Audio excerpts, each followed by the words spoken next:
he's certified for level 1 of the. Thank you, Sensei. Yeah, that was good. So you don't have to be a black belt to certify. We can also do that online. But what I would do is spotlight whoever it is that's taking the test, and then you would lead everybody else in that. And I can then certify you. Level 1 is just learning the movements in sequence. Okay, what makes it a misogi or a gyo, which is a different word than kata. Kata is a form. But a misogi gyo is a little different. It has to do with refinement of self. Okay, it's a journey. Okay, and so I prefer to frame it not as a kata. Most people, kata is a word, And so anyway, today what I thought we'd do is go over some of the stuff we did in the park pre the 30 movements.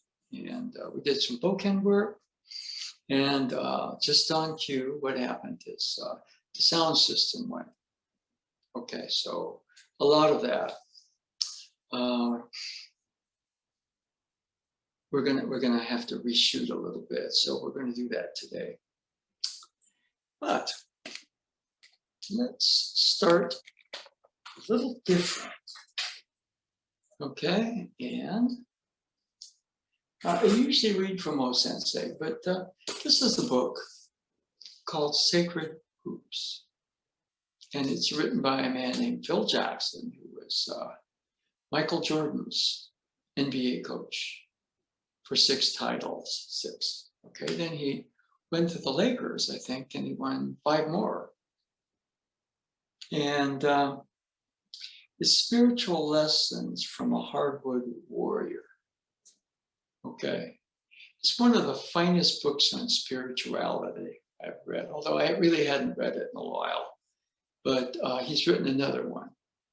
And one of my housemates was taking a kind of a sports something course at San Jose State. So I said, hey, he wrote an earlier book.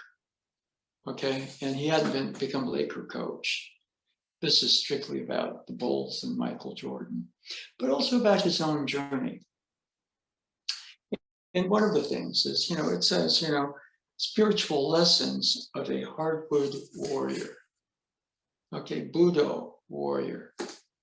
My definition of Budo is different than it's a Japanese martial art. If you're a painter, that's your Budo. If you're a poet, that's your Budo. If you're a carpenter, that's your Budo. All right, if you're a computer programmer, that's also your Budo. Okay? So what I thought I'd do, because O Sensei is hard, okay? And Phil Jackson, for example, he won a lot of acclaim as a coach because he won. He won 6 titles with Michael Jordan and the Bulls, and then he took over the Los Angeles Lakers, and he won 5 more titles, I believe, with, who was it? Shaq and Kobe. So he always had a great talent. He kind of washed out as a general manager, which means, somebody hired him to be the general manager, coordinate the acquiring the moving of talent, and he didn't do very well. Okay, so situation, perfect. Character for that, coach for that situation. General manager in New York, not so good. Okay, so anyway, we're going to read a couple of things here. And then we're going to the other room. Basketball is a complex dance that requires shifting from one objective to another at lightning speed. To excel, you need to act with a clear mind and be totally focused on what everyone on the floor is doing. Some athletes describe this quality of mind as a cocoon of concentration. But that implies shutting out the world when what you really need to do is become more acutely aware of what's happening right now, this very moment.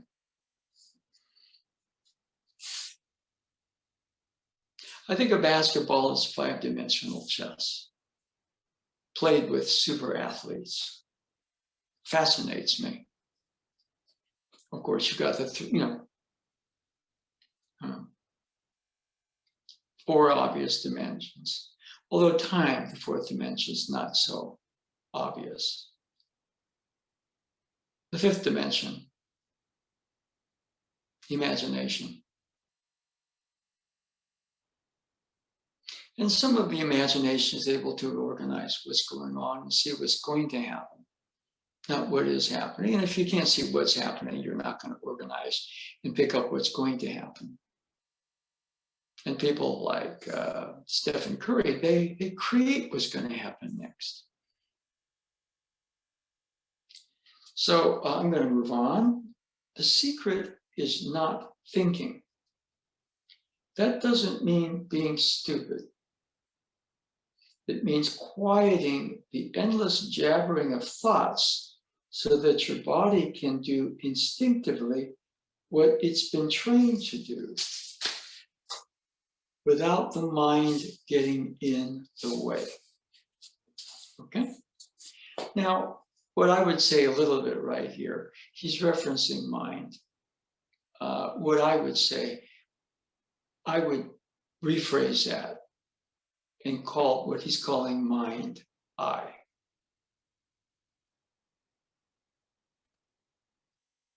There's what's going on in that moment, and there's what I think or what I'm confused about in that very moment. But there's also what's going on in that moment. So mind to me is much more than just the noise here. Although Bruce Lee called it the noisy mind, it's the I. All of us have had flashes of this sense of oneness, making love, creating a work of art, when we're completely immersed in the moment, inseparable from what we're doing. This kind of experience happens all the time on the basketball floor, and that's why the game is so intoxicating. But if you're really paying attention, it can also occur while you're performing the most mundane tasks. In Zen and the Art of Motorcycle Maintenance, Robert Pirsig writes about cultivating the peace of mind which does not separate oneself from one's surroundings while working on his bike. When that is done successfully, he writes, then everything else follows naturally. Peace of mind produces right values produce right thoughts produce right actions, and right actions produce work, which will be a material reflection for others to see of a serenity at the center of it all.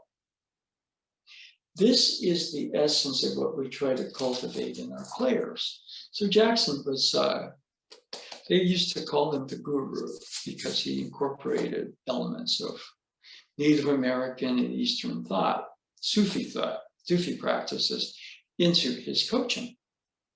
Okay, so it's this book. In Zen, it is said, all you need to reach enlightenment is chop wood, carry water. The point is to perform every activity from playing basketball to taking out the garbage with precise attention, moment by moment. This idea became a focus for me while I was visiting my brother Joe's commune in Taos, New Mexico in the late 70s. So Jackson was a maverick. He won 2 titles as a kind of a high-profile role player with the New York Knicks.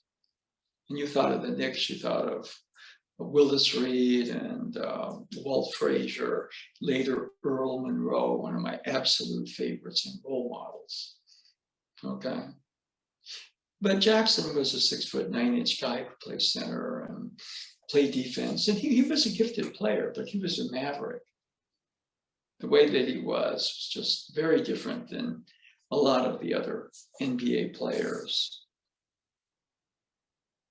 One day I noticed a banner flying near the dining hall that simply read, "Remember." It made such an impression on me that I hung a replica of the flag outside my home in Montana. Now faded and weather-beaten, it still calls out for total attention. And what you might think about is, remember, you're going backwards to try to capture something, as opposed to being present right here, right now. And you are creating memories, but the cutting edge of it is right here, right now.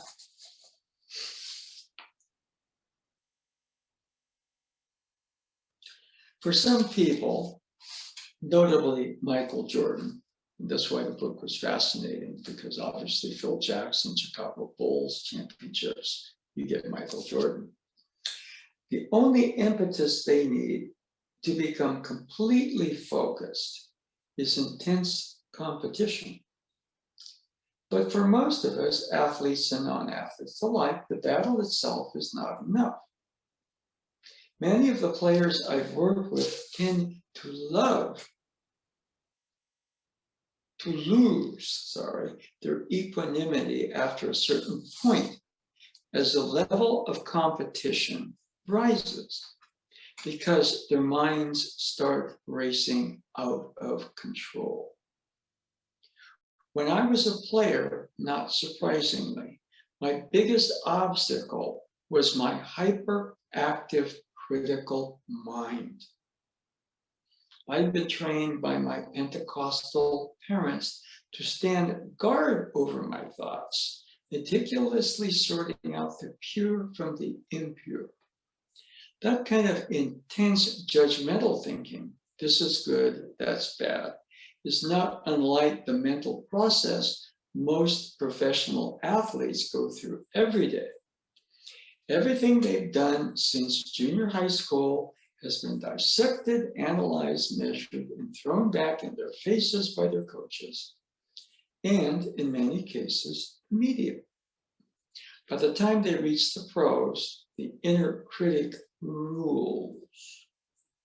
With the precision of a cuckoo clock, he crops up whenever they make a mistake.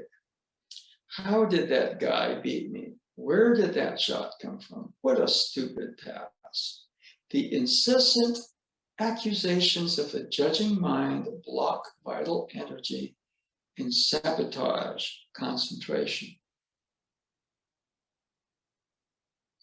Some NBA coaches exacerbate the problem by rating every move players make with a plus-minus system that goes far beyond conventional statistics.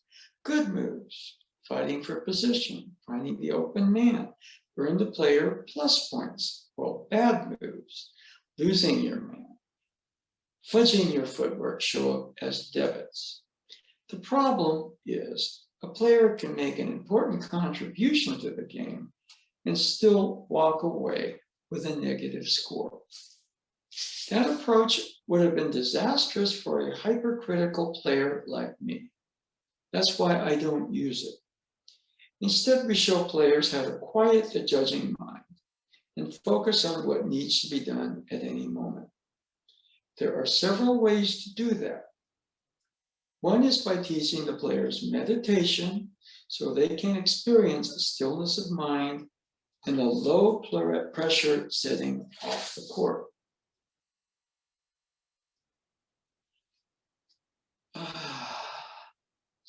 The meditation practice we teach players, I'm going a little past what I thought it was going to be, is called mindfulness.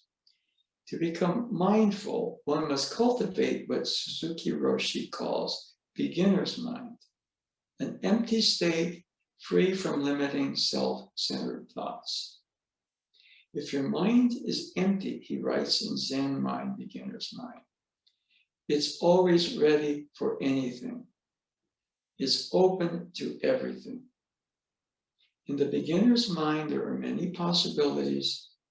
In the expert's mind, there are very few. So anyway, that goes into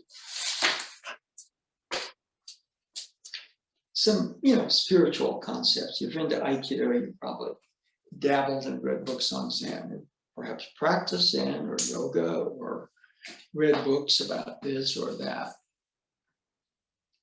And so here he is, he's a coach. He's coaching Michael Jordan.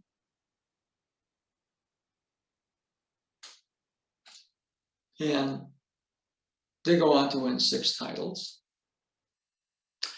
Recently, there was a documentary done called The Last Game, the last season is Michael Jordan, and it's on Netflix. And what happened is Jackson, the ownership and the player personnel departments of the team kind of went like this. He was pretty radical. And so they said, you're done after this year. And Michael Jordan, actually was his 6th championship.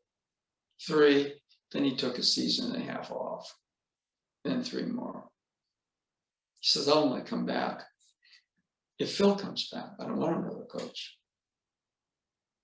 What happened is they got another coach. Jordan retired. He came back later, played a couple of seasons for the Washington Wizards, which kind of people ignore. But he was still Michael Jordan. He was just 39, 40 years old. So he sort of beat people on guile, not so much that athleticism that you associated with him, but he was still fun to watch.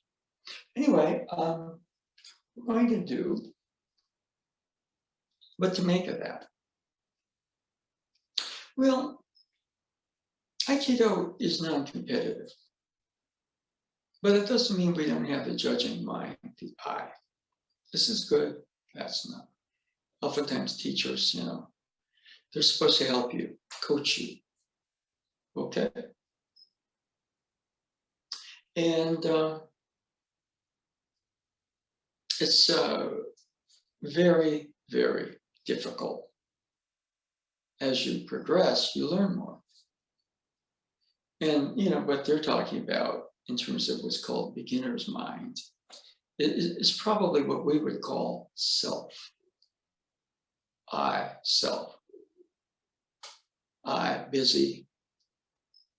I, self. To self.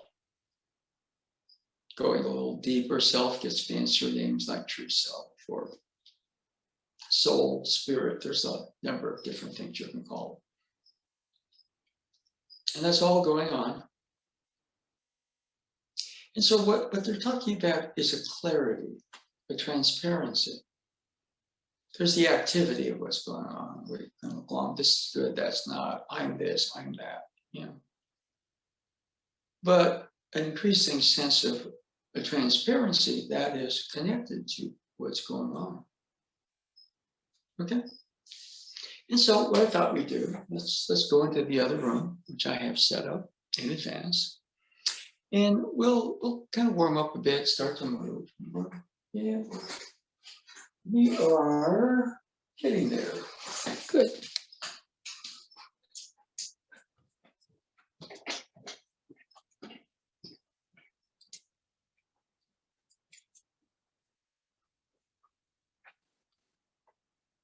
Okay, now let's set the camera up. That should be about right.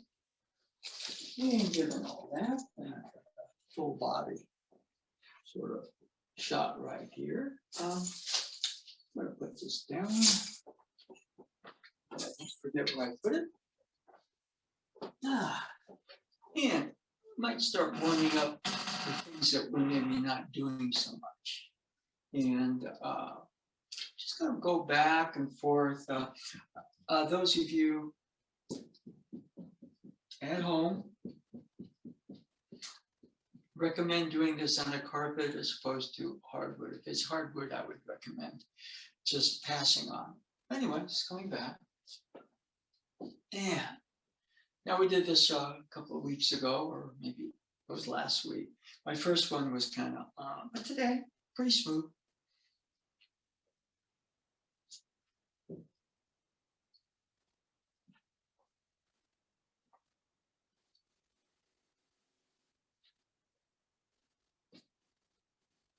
So for today, as opposed to what the last time we did this, a pretty good flow going. It's easier today. Of course, it's warmer. Okay, now I'm going to switch sides.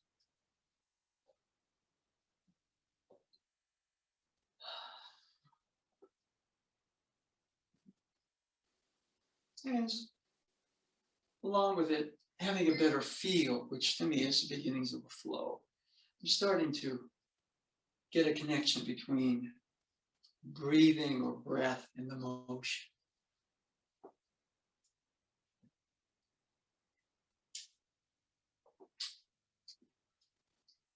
Breathing breath is something that circulates, not so much, I'm going to go back, and then.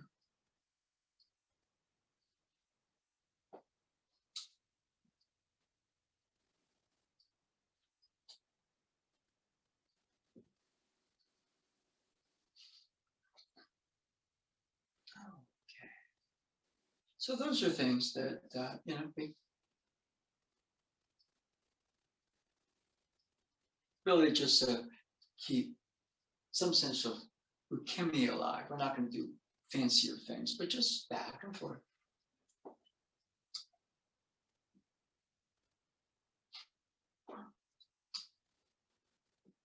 And what we did last time, which is always a great one for me, is the Seiza. Because I'm not teaching a class pretty much every day where I just sit Seiza. So, and this is the hard one for me. Yeah. I kind of notice, even though, there's a cramp feeling down here, that it's not as bad as it was last week. I'm sitting here, all of a sudden things start to bunch up here. All right, so I'm gonna loosen up. And here I'm starting to kind of feel more of the back, the hips. There's still a lot of tension here. So my tension tends to be up here and out there because I'm still in discomfort.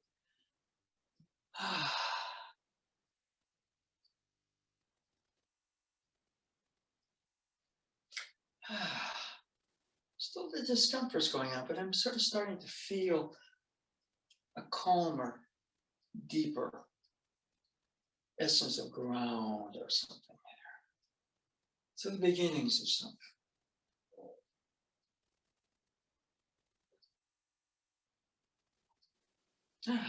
Now what's going on in my ankles and knees are still going on, but I'm starting to settle a little deeper.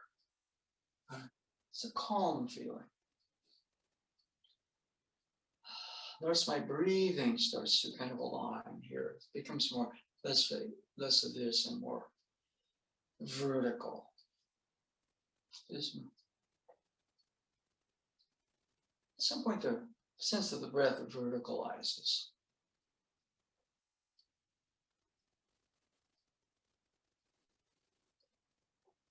Yeah. Still the stuff going on in the ankles, but now I'm more into the deeper experience of kind of the depth. Now I could be looking at it down there. When I'm looking at it down there, it's getting the feel experience of it. Just a little different. I used to watch Nado Sensei in the 70s when I started teaching in San Jose. He all later sold school to me. And every once in a while during class, he'd go in the corner and he would just kind of sit, watching. And pick up he's really good at that lower, deeper bottom half. Of course, there was this going on, but I kind of study that, okay, what's he doing? I just try. Tojiba Sensei, for example, every once in a while he would kind of just go like this. And he was much more for me, the interior. And the Do Sensei was more like study the under. All right. One more.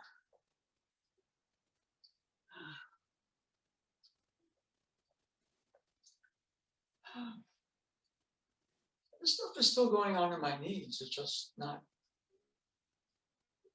It's going on. Is it pleasant? No. Is it unpleasant? No.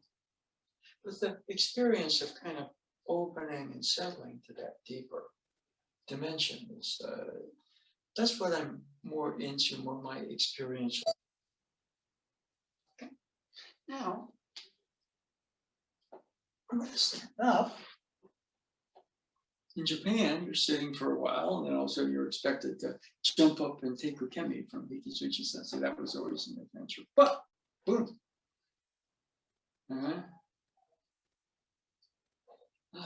Shift gears. And from the sitting practice, I'm standing up here, but also there's a connection to that deeper dimension. Ground. Ground plus.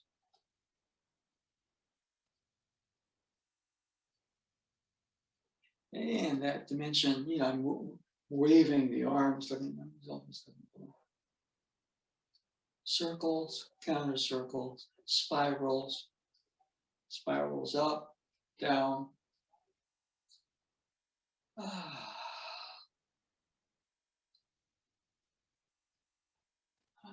Whereas my breathing is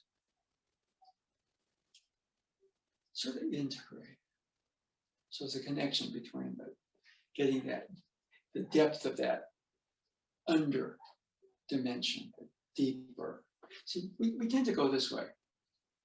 So as we're settling, now I'm kind of starting to get something a bit more substantial underneath. Still circles. And the Do Sensei talks about a floor, the level of motion. In any of them, you're going to find the center here, and you're going to find the circle. Or fancier later is core, sphere. The movement of the sphere can then start to.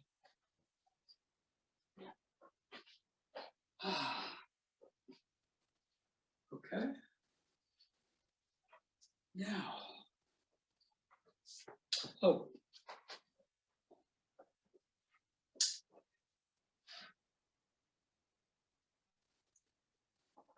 Toes tap.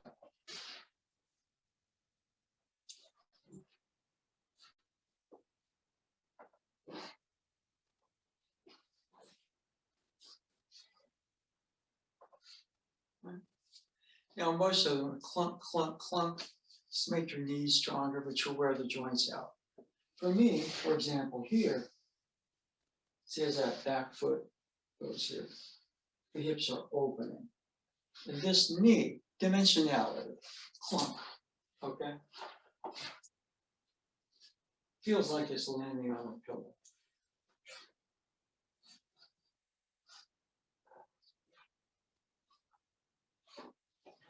Yeah, there's a sense there where I float down, and that can become quicker. Boom. So if you have a good surface, I would not do this on hardwood. If you got a good carpet, or you have a mat underneath you, a folding mat or something, then I'd like you to try that. Okay.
Okay, just pause. Anybody with an observation on that? The knee walking is a good practice. Yeah, do it in moderation. Otherwise, when the dojo is open, we start doing knee work and you go, ooh. Do a little bit now and again. Anybody with an observation on that one?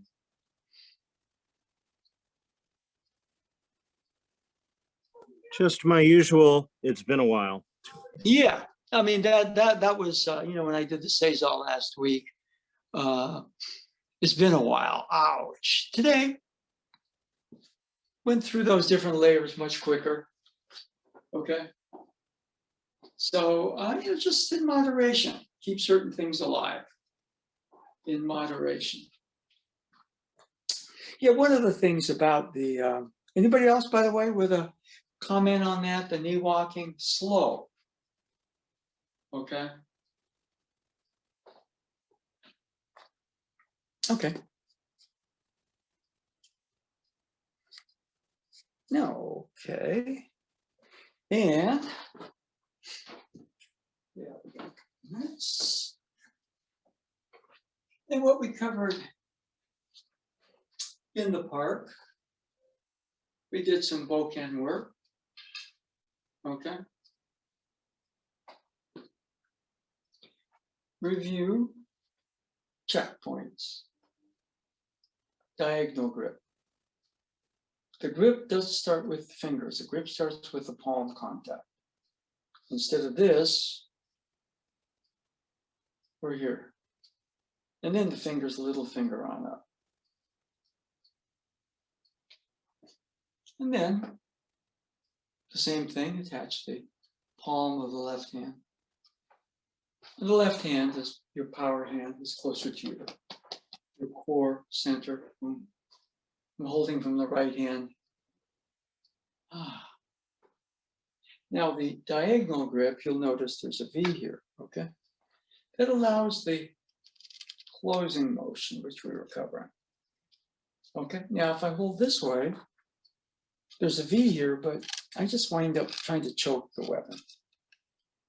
And here, closing motion is it's a double spiral. The feeling I get right there, instead of, is you're giving somebody a back press. You want your thumb stuck out. And then on the raise, you reset with the V is here in the middle, both of them. Okay.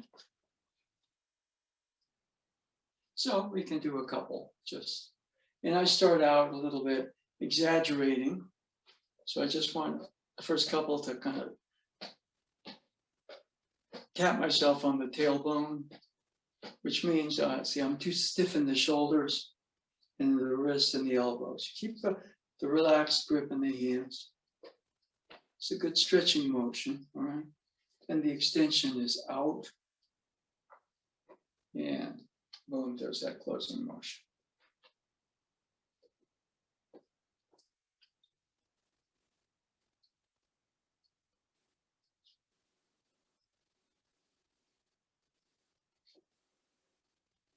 Now there's a tendency when you cut for your attention to go out.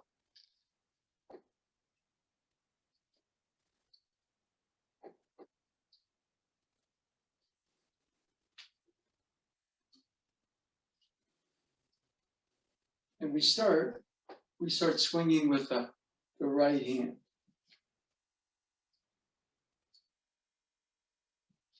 The right hand is your guidance system. And the hands, that's just kind of your engine. This just guides. But when I go this way, the right hand becomes power hand. Okay? You need a steering wheel, but if the engine's out, you're not going anywhere.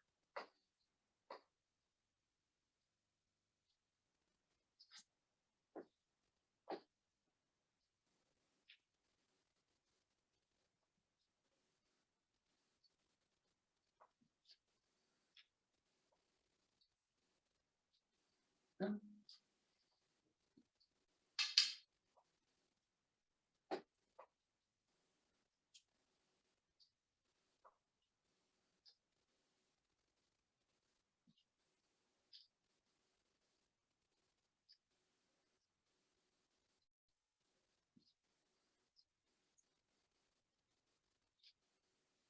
Okay.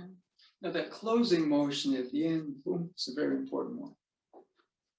One of the things that we did in the park, which we can't do here because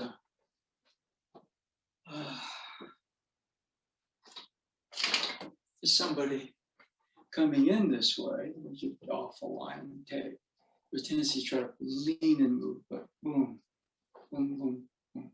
See all the movements we do maybe later with.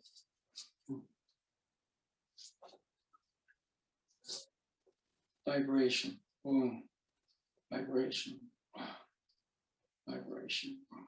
Now that vibration, after a while, has shapes and fields. Now right about here, see the waveform in it. So somebody holding all that boom, as opposed to boom, boom. I had, I think, Steve Salson say here and here. Boom, boom, boom, boom.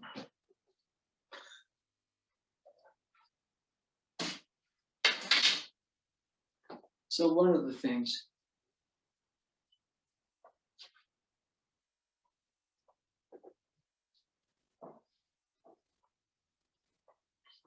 a closing motion, vibration,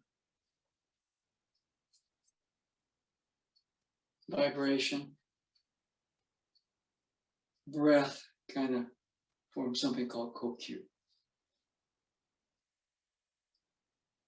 Just the actual cutting motion of a sword. Boom.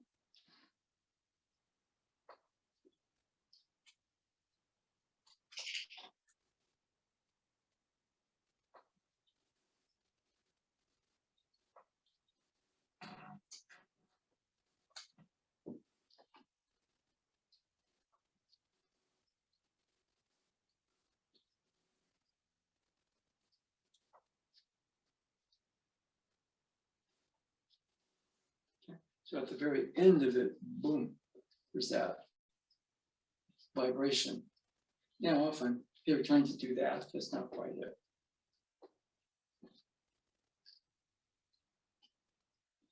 And that vibration is something happening through you.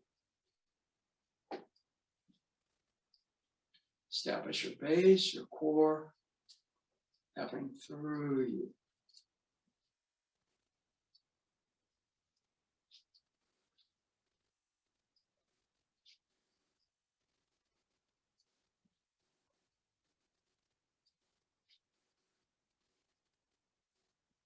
Try that a couple times on your own. It's not just the hands.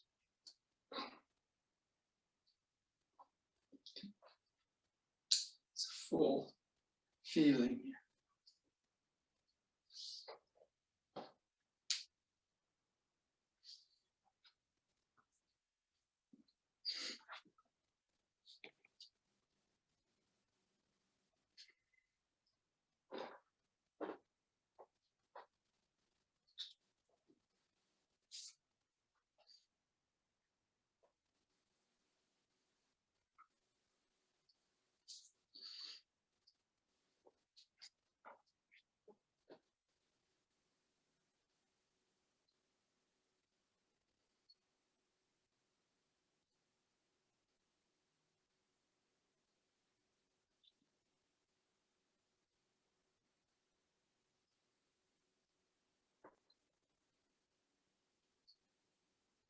Okay, just checking in here. Anybody with a question or comment? One thing we can do at the park is you can check people here if you don't want, most people just kind of want to be, like you have privacy. Okay, so all right. But anybody with a question or if I just spotlight you, I can check your cut. Okay, all right. Right. Yeah. Sure, feel free. Okay, well, let me do this. Okay, so everything starts with, so just a second, let me make sure I still have this. I'm going to spotlight. Okay, Cliff Winnig. There we go. Where did it go? Okay. Huh. Stop video chat, add spotlight. Replace spotlight. Well, let's try add spotlight, see what happens. Okay, well, that works. You're a little bigger. Actually, let me try replace spotlight and see what happens here. Cliff Winnig. Okay, we go. Now it says remove spotlight. Stop video. Well, no. Just do a couple of swings. I can see a little better. Jack, try going to the thing that says participants. Yeah, I'm right there. Okay. Yeah. Try a couple of swings.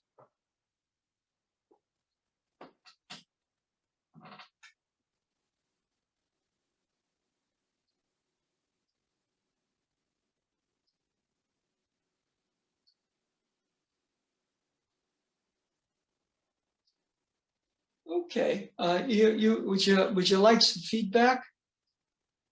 Okay. Yeah. Okay. Now, because I was watching you a bit. All right. Now, when you're spotlighted, you're a little on the self-conscious side. We all get that. Okay. So your cuts when you weren't spotlighted, I was just watching, were pretty good. Okay. Now, on the other hand, when you're spotlighted, whatever tendencies you might need to look at are highlighted. Okay. So what I kind of notice, okay, right here. Can you see me, by the way? Do I need to spotlight myself? Okay, you can see me. Okay. You're still spotlighted. I can see. Okay. Yeah. Okay. So what I noticed, two things. One, you stop the cut. And then you start another one. Now, what I want right here, boom. That vibration is a little bit like, you drop a rock into a pond. The rock, of course, is going to sink, but there are ripples for a while, aren't there? Now here, the rock is sinking. But the rock creates ripples. That's the closing motion. Boom. So it doesn't stop when the rock, sinks to the bottom. Boom. And that's what it. Boom. Okay. Now the other one is when you close, you see how the tip bounces up? Okay. See how my tip goes that way? All right. Boom. The rock is still going down. Boom. But with that closing motion, boom, is the ripples in the water. So when you finish the cut, boom.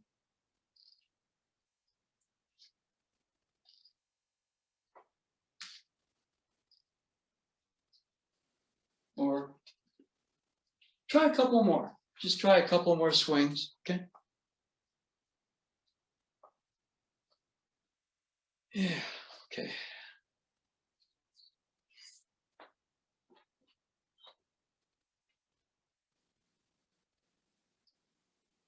Okay, now back up a little bit so I can see the tip of the sword. Yeah, a bit more, just a little bit more. Yeah, okay, good.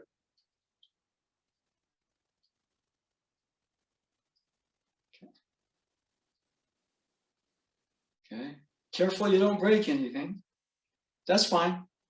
It's a good angle.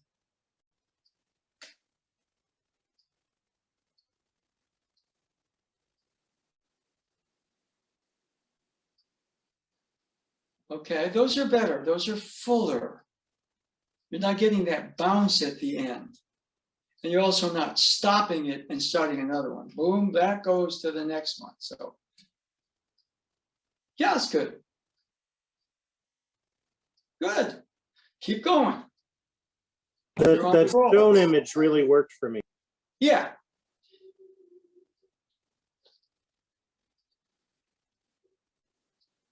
Now, that had a little bounce in it. So, boom, close.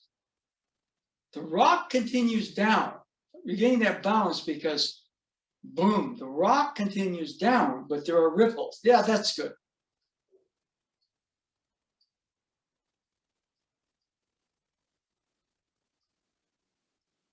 Better.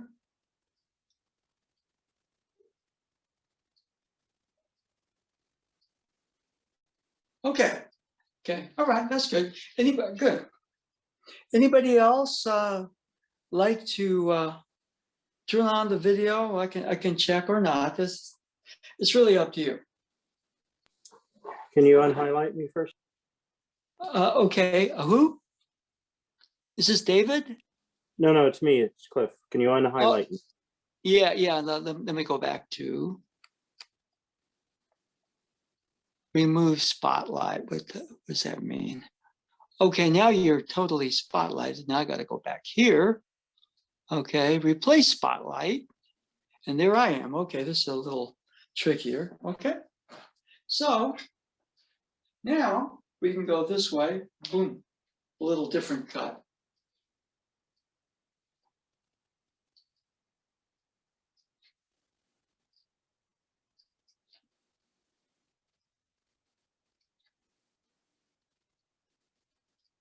So what I'm doing right here is just raising up to about the third eye.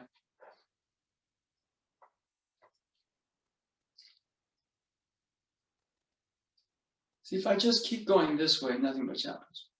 There's a definite raising motion.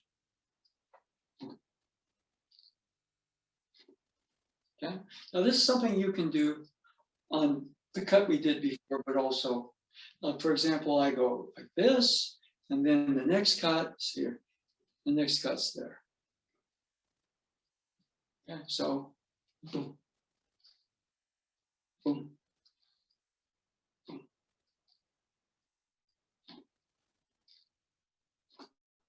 So consistency. Now that's a form, but you know we have referenced Phil Jackson and his Sacred Hoops, basketball warriorship. Basketball is Budo. If you miss, basket hasn't gone anywhere. It's something in your own system that's drifted. Okay, so you know, right here, go this way, then the next cut is over here, then the next cut is there, then the next cut is there. Boom. Boom. Doesn't have to be precise. Boom. You can check yourself out in a mirror or a reflection in a. And I don't want to go here trying to copy that motion. Boom. Okay, but there's a rock that drops into the pond, and there are ripples. Well, the rock is sinking that way. The ripples are on the surface of it a bit. So you get that vibration.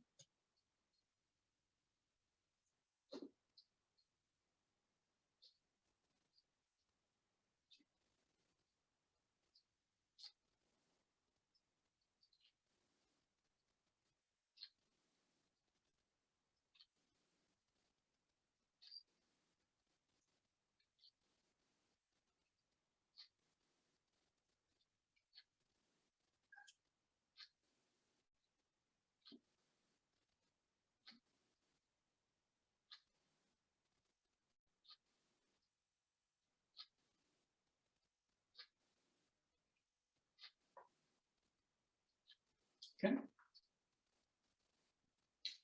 Okay.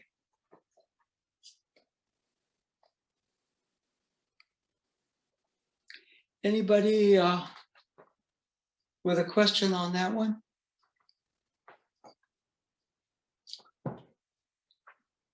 Well, one of the things that we covered was, you know, I'm holding something, automatically my attention goes out there, my center goes out there. You can do the same thing. Boom.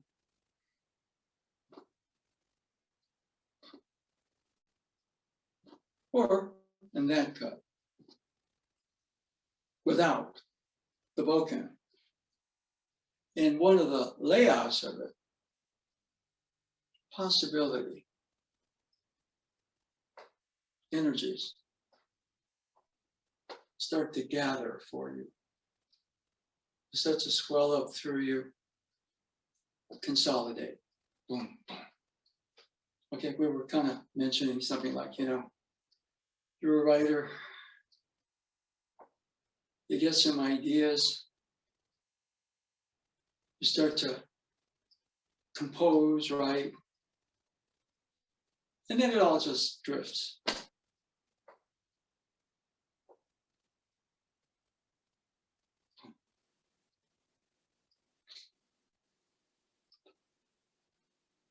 You submit the manuscript.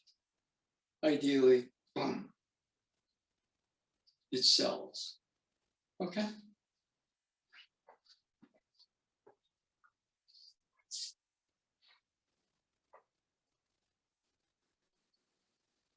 Maybe my attempted O-sensei speech. Amatsu Kami. Heavenly Kami. Kunitsu Kami, the earthly Kami. This activates that.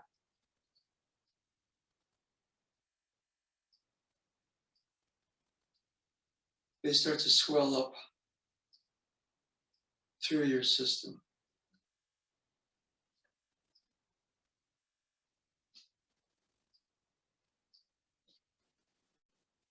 All of that happens, all of that happens, all of this happens, and then,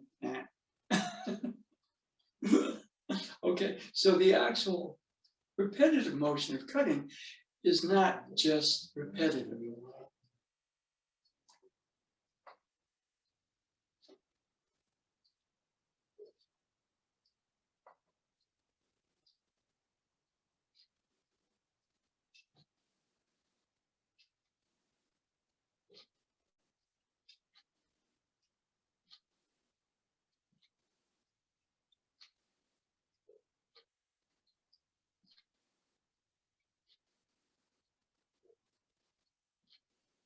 And you can practice that.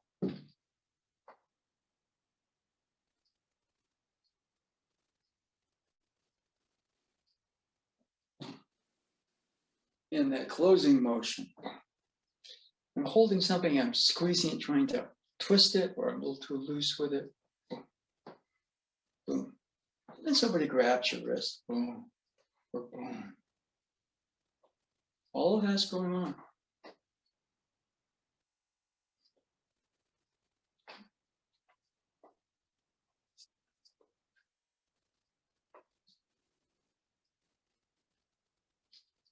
And if I miss the end part of it, I either drift or I lock on. There's a beautiful picture of O-sensei and Iwama. And one side is maybe his top pupil, like this. And there's a picture of O-sensei on.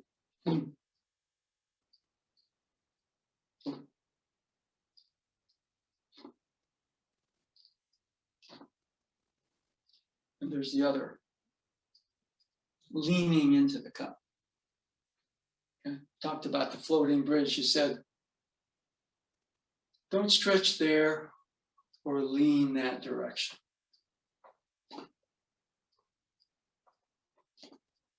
The feeling is there's heaven, there's earth. They mix, they swell up through you. Then we do that.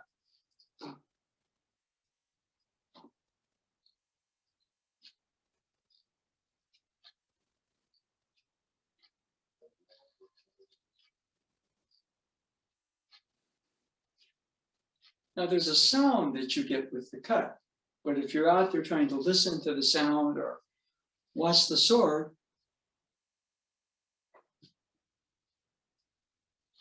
sound is there because the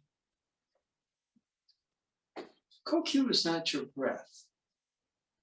It's breath imbued with that kind of vibrational essence. Matsukami, kunitsukami. Now that's pretty big, but we all have our field of infinite possibilities. Those possibilities starting to swell up a bit, gathering together for us, things starting to move for us. swell up through us, and then we go, or boom.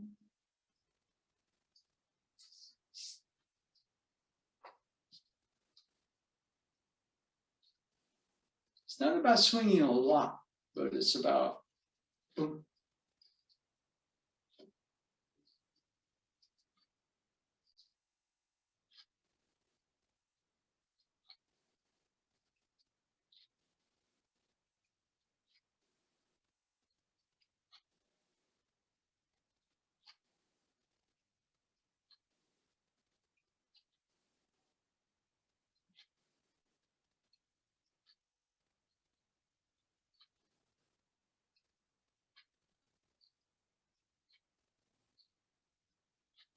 Okay, we are right about there, so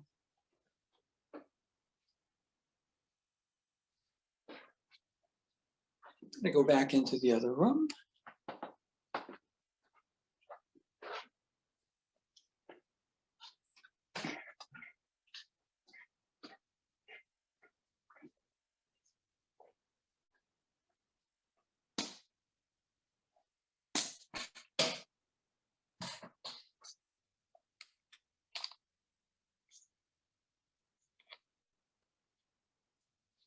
Anybody make any sense out of any of that?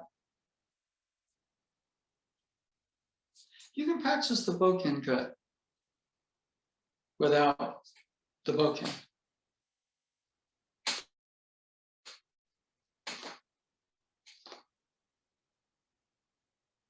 Or get the same sort of feeling. Boom.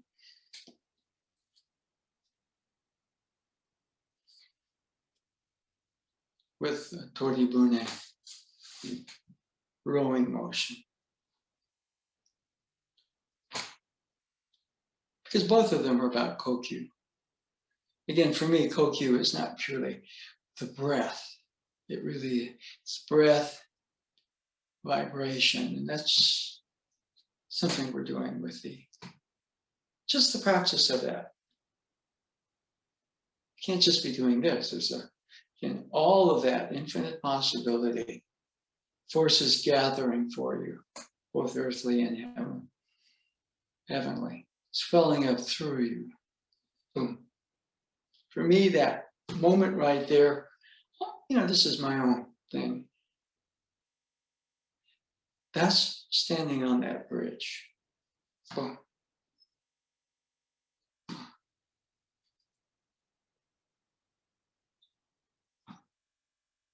And I can be a little dreamy and drifty, or block the whole experience out this way, or boom. So as much as we go that way it swells up through you. You're that transparency, it all goes through. But that transparency is not just a passive, we can go very passive that way. It's vitally a part of it. You're transparent, allowing all of that. Boom. But in some mysterious way, you as self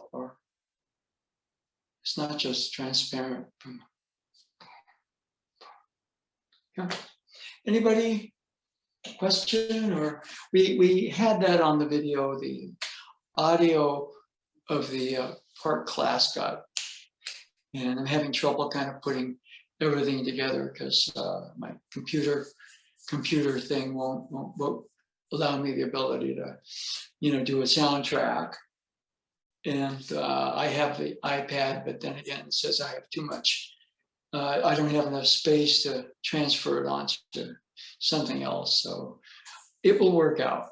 But right now, there are various factors. So we kind of did the Bokken today, which kind of got messed up. And then the last part of the class was the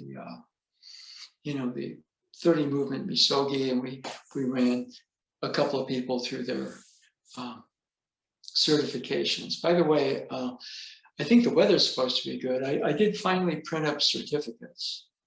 So you don't have to necessarily be there this Saturday, but I will bring the certificates Saturday. Yeah, okay, they are printed up. Okay, any questions about, that for me was interesting. Well, Sensei sometimes is a little, he's very difficult. And so we kind of looked at Phil Jackson, and a lot of Jackson's stuff is a bit more down to earth. Okay. Another book I really like to look at is Sada Hadro's Autobiography, A Zen Way of Baseball. It should be called an Aikido way of baseball. But, Zen in the Art of Motorcycle Maintenance, Zen sells more books. I think it sold a lot of books. Yeah, that's right. Yeah. So, Aikido gets slighted that way, but it should be. Because of the nature of the book, it should be an Aikido, an way of baseball. It's Aikido. It's not quite spread as Zen. So, and a lot of, what Phil Jackson is talking about, he really is talking about, warriorship. And that's just not necessarily exclusive to Budo. I would say that you can have a spirit of Budo in anything. Okay? So that part of it is something that I would kind of go through. Now Phil Jackson, as I said, he was quite successful with mega talent. I mean, he had Michael Jordan, right? And later he had Shaq and he had Kobe.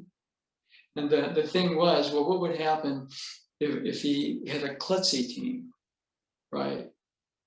But there are lineages, like for example, all right, now he got 11, actually more, because he won 2 as a player.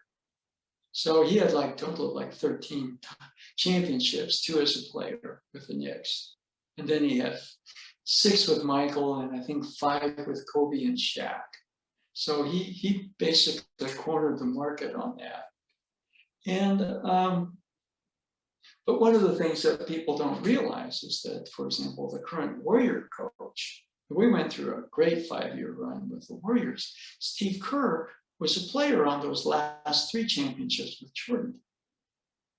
And then he went to the San Antonio Spurs, won 2 more.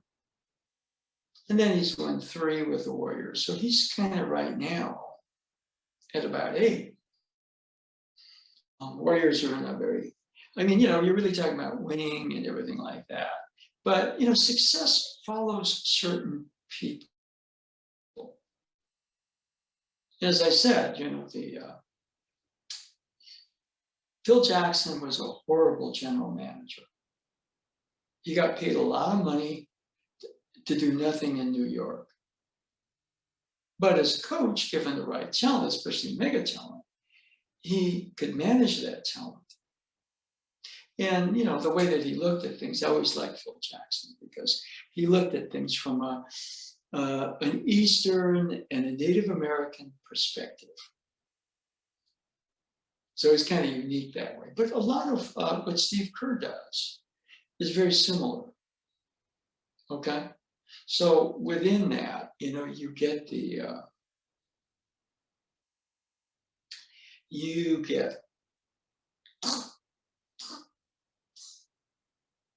you get basketball from very different.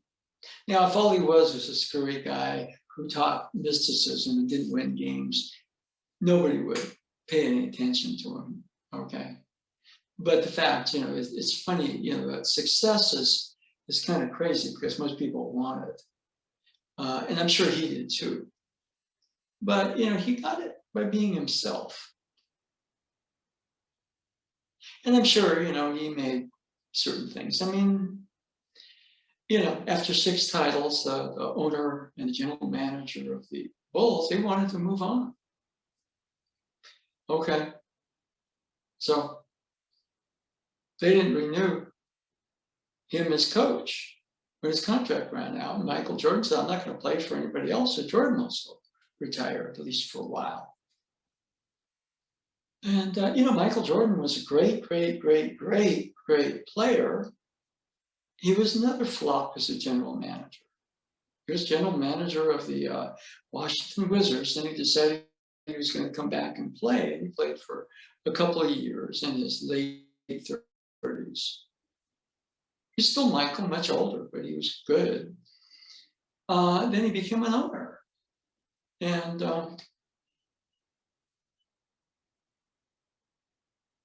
his teams are not very good. Although the Warriors the other night, or the Warriors beat themselves in that game. But you can be very good at one thing, and then you slide into a different position, and a success may or may not follow you. So what's success for us? Inner development, which may lead to something outside or not. I mean, if you're on that high profile stage, I mean, you're getting paid a lot of money to win. And what Sensei's thing was win over yourself. So, sometimes it's self-defeating. Everybody starts to get into winning, and they don't win over themselves. Okay. I know Nado Sensei did a class on Friday where he was talking about the center and the circle. And, he was saying there's a circle when he used the term character, and there's an up-down center character. And so we were kind of discussing that, right? And I just told him, I said, oh, that's very easy. I mean, I used basketball. Up, down, center character, LeBron James. Immense talent, maybe.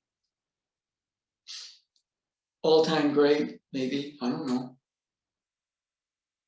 But if you get LeBron, he becomes your man, he becomes your head coach. He becomes your general manager. He is the absolute center. Okay, and then there's Stephen Curry. He's the circle character. All right? The difference between the two, I mean, there are obviously differences, but the circle is about relationships and interrelationships. Okay, I'm much more of a circle person, although I tend to relate more to energies than I do people. Okay.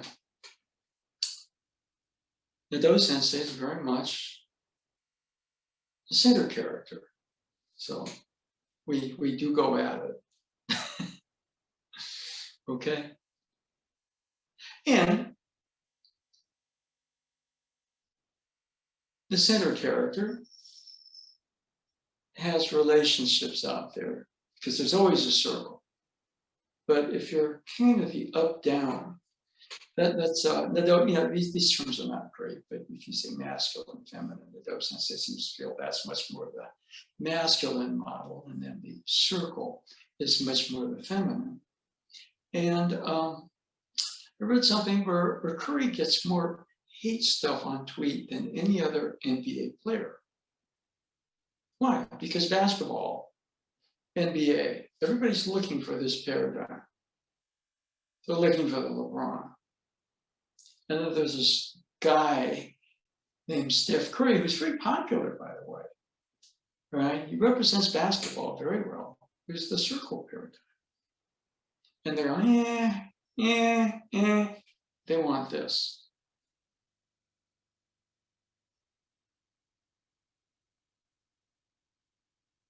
But the circle is about the relationships and the interrelationships between the energies.